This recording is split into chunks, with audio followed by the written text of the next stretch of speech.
Série Vida de Jesus.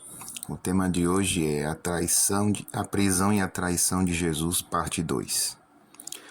Ao Jesus se declarar Filho de Deus e Juiz do mundo, o sacerdote rasgou as suas vestes, mostrando-se horrorizado. Ergueu as mãos para o céu e disse: Blasfemor, que necessidade mais temos de testemunhas? Eis que ouvistes agora a blasfêmia. Que vos parece?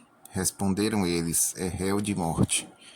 Mateus 26, versos 65 e 66.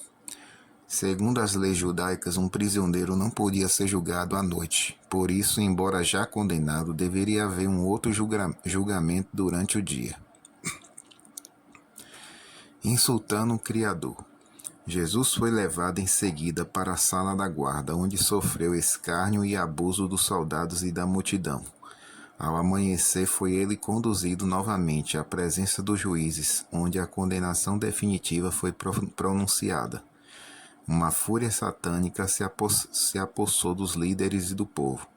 A multidão urrava como feras selvagens. Lançaram-se então contra Cristo, gritando: Ele é culpado, matem-no.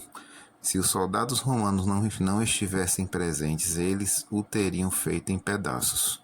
Porém, a autoridade romana se interpôs e, com a força das armas, reprimiu a violência do povo. Sacerdotes e príncipes se misturaram à multidão e cobriram o Salvador de insultos. Vestiram-no com um manto surrado e lhe bateram no rosto, dizendo: Profetiza-nos, Cristo, quem é que te bateu? Mateus 26, verso 68. E, tirando as suas vestes, cuspiram-lhe no rosto. Os anjos de Deus registraram fielmente cada insulto, olhar, palavra e ato contra seu amado comandante. Um dia, aqueles homens vis que zombaram e bateram no rosto pálido e sereno de Cristo, contemplarão esse mesmo rosto mais brilhante que o sol. A tragédia de Judas. Os príncipes judeus estavam ansiosos por prender Jesus, mas por receio de provocar um tumulto entre o povo, não ousavam fazê-lo abertamente. Por isso buscaram alguém que pudesse traí-lo secretamente e encontraram em Judas, um dos 12 discípulos, a pessoa para praticar esse ato vil. Judas tinha naturalmente um forte amor pelo dinheiro, nem sempre fora mau e corrupto a ponto de praticar tal ato. Cultivou, porém, o espírito de avareza, até que esse alcançou pleno domínio sobre sua vida, e agora podia vender o seu senhor por 30 moedas de prata, o preço de um escravo. Isso está em Êxodo 21, versos 28 a 32. Com um beijo traiu o Salvador no Getsêmani.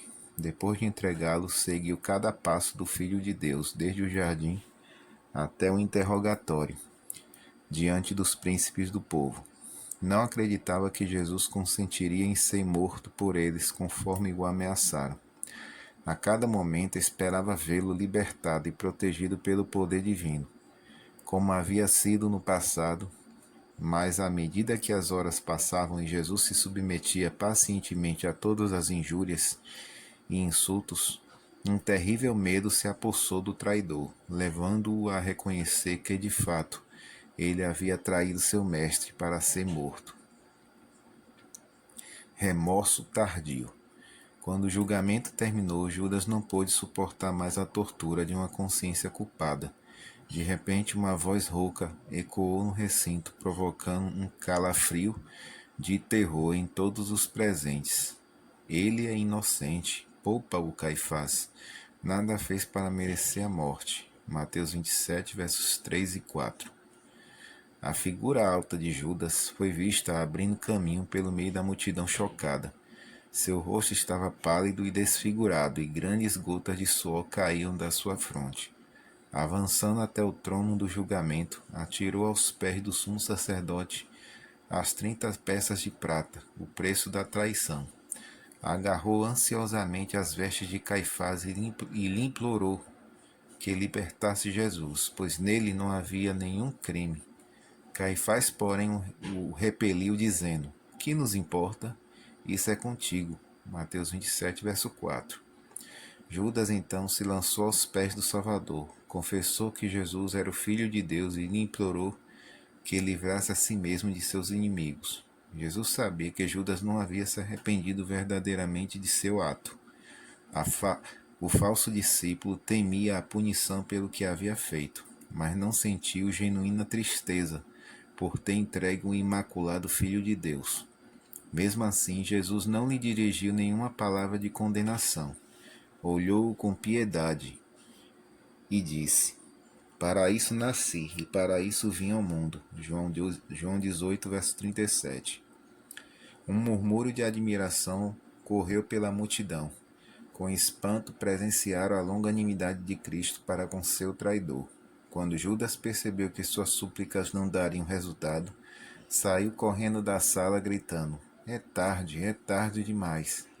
Sentiu que não podia suportar a crucifixão de Jesus e, em desespero, foi e se enforcou.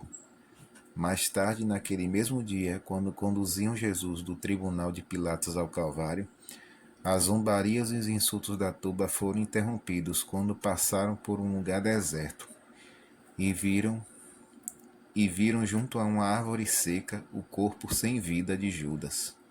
Era um quadro repugnante. O peso do corpo havia rompido a corda e, ao cair, mutilara-se horrivelmente. Os cães agora o devoravam. Os restos foram imediatamente enterrados longe da vista de todos.